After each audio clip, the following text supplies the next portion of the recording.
Selamat sore pemirsa, Kilas Nusantara kembali hadir untuk Anda dengan 3 berita pilihan seputar perkembangan penanganan COVID-19 di tanah air. Pemirsa, pemerintah Provinsi Kepulauan Riau mengantisipasi terjadinya ledakan penularan COVID-19 meski ada aturan yang memungkinkan kedatangan warga negara asing.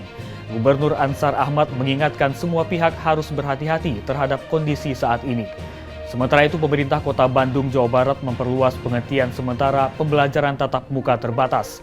Dari sebelumnya 14 sekolah menjadi 22 sekolah. Penghentian tersebut dilakukan menyusul meningkatnya jumlah siswa dan pengajar yang terpapar COVID-19. Dan pelaksanaan vaksinasi bagi lanjut usia di Kota Ternate, Maluku Utara menghadapi kendala.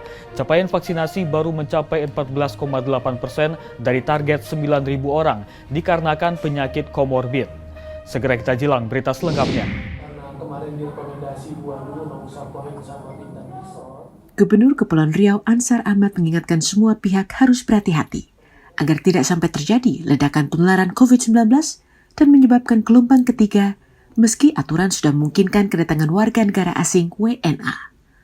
Hal tersebut disampaikan olehnya saat memimpin rapat persiapan koridor perjalanan atau travel bubble bersama pelaku pariwisata dan pemangku kepentingan terkait di Batam pada Selasa 26 Oktober.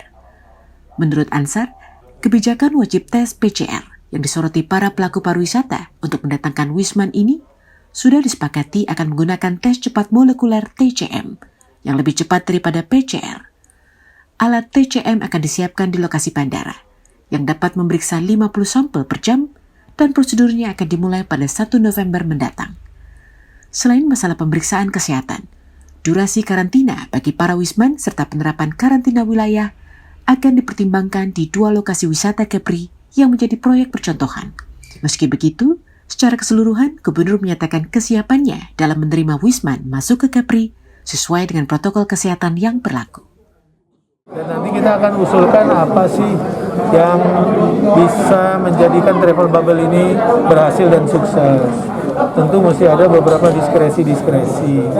Kita coba juga melihat pertimbangan pemerintah pusat karena berkaitan dengan kondisi COVID yang walaupun sudah menurun, tapi tidak ada yang bisa memastikan ini stabil. Ansar menambahkan akan membawa aspirasi para pelaku pariwisata tersebut kepada pemerintah pusat agar roda perekonomian di Kepri dapat kembali berputar. Dari Batam, Kepulauan Riau, Pradana Putra Tampi, Kantor Berita Antara, mewartakan.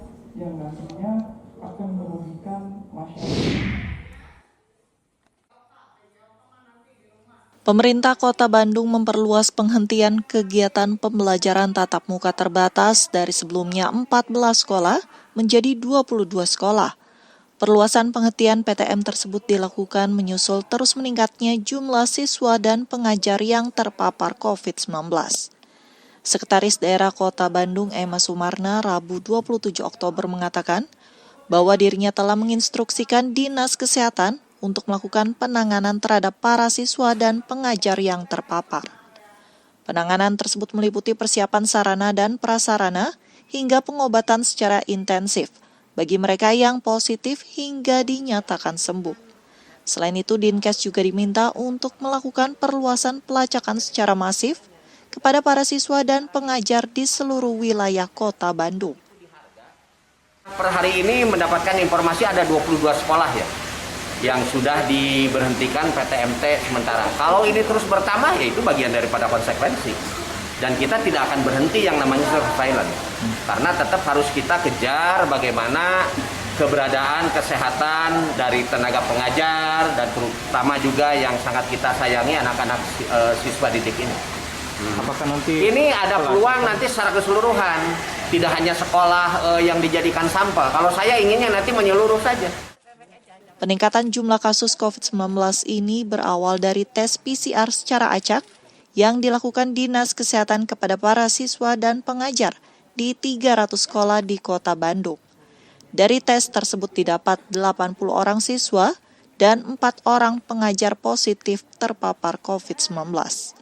Sesuai aturan pemerintah, jika jumlah kasus di satu sekolah di atas 5%, maka sekolah tersebut wajib menghentikan kegiatan PTM terbatas untuk sementara. Dari Bandung, Jawa Barat, Mardiansa Al-Afghani, Kantor Berita Antara mewartakan.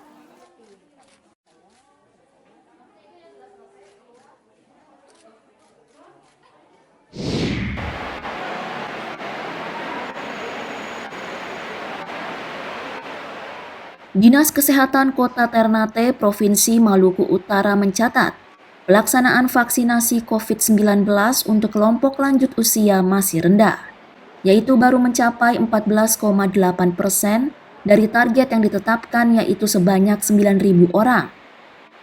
Menurut Kepala Dinas Kesehatan Kota Ternate, Nurbaiti Rajabesi, Selasa 26 Oktober menyampaikan, penyakit komorbid menjadi kendala untuk mencapai target vaksinasi lansia di Kota Ternate. Menurut Kadinkes, sebagian besar lansia bersedia melakukan vaksinasi COVID-19, namun karena adanya penyakit bawaan tidak jadi untuk divaksinasi. Di sisi lain, Dinkes telah menginstruksikan kepada seluruh puskesmas di Kota Ternate untuk terus aktif melakukan sosialisasi kepada warga mengenai pentingnya vaksinasi karena masih ada warga yang enggan divaksin akibat ketidakpahaman mengenai manfaat vaksin. Data lansia itu kan targetnya 9.000, tapi kita masih pencapaiannya masih 14,8%. Karena ini lansia itu kan suatu hal yang mereka selalu terjadi komorbid dan sebagainya.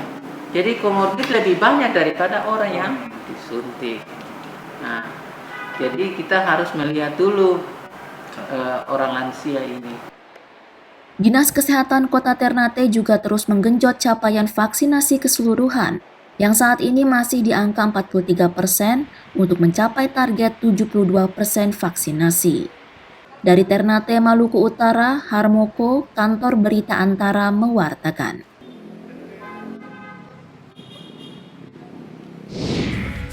Berita vaksinasi di Ternate tadi mengakhiri Kilas Nusantara COVID-19 hari ini. Saksikan Kilas Nusantara malam yang akan hadir pukul 20 waktu Indonesia Barat dengan berita terkini dan menarik lainnya. Sampai jumpa. Jaga keluargamu.